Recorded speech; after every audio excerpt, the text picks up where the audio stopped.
વસરાજ બલિદાન આપે, પણ દાદા વાસરાનું છત્રાવા ગામ છે ઘેરની ધરતીમાં, ત્યાં કવિરાજ પધારેલા અને ગીગા બાપુ કુંચાલા ચારણ કવિ ગીગા બાપુ કુંચાલા પધારેલા અને કીધું કે વાસરા દાદાની માનતાઓ થાય, વાસરા દાદા ઝેર ઉતારી લે, વાસરા દાદા કોઈ પણ ભીડ પડે આવે એની ધા જાય, એ તો આપને બધાને અહીંયા ખબર છે. તો એવી કઈ કવિતા લખો કે જે બોલવાથી વાસરા દાદાની ધા પહોંચી જાય. તો આખું સપાખું તો બહુ મોટું બધાની મોઢે નો રહે, પણ જેટલું બોલાય એટલું.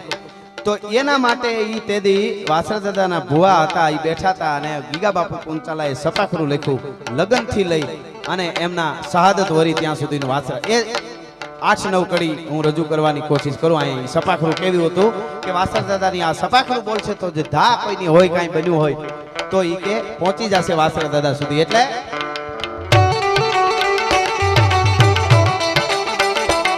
તારા જાનૈયા હજારા લઈ હાલો પ્રાણ વાને લાડો રાણો હસો બારા થાય તોખારા રાજંદ ગને ચોકદારા લલકારા હેમ છડી બાળા હાલે નગારા તંબાળુ ભૂર્યા, ચોકદારા લલકારા હેમ છડી બાળા હાલે નગારા તંબાળુ ભૂર્યા, હુકડા નરંદ ગને રાજ રંભા તાણા ડોળા ગીતડા ચકોળા રાજે રંગ ચોળા પટોળામાં શોભે ઘણી નાર, એહી લોળા રમ ચોળા પાઉં ગજા ગતિ હાલે રૂપ બોળા અંગ ચોળા સીજા શણગાર, હાઈ ચાળા હુકડા તો પેદળા હી ઠાઠો હોવે તેને દત્તુ સળા જાણે મળ્યા ગીરી તું.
દાદા વીર વસરાજની જાન કેવી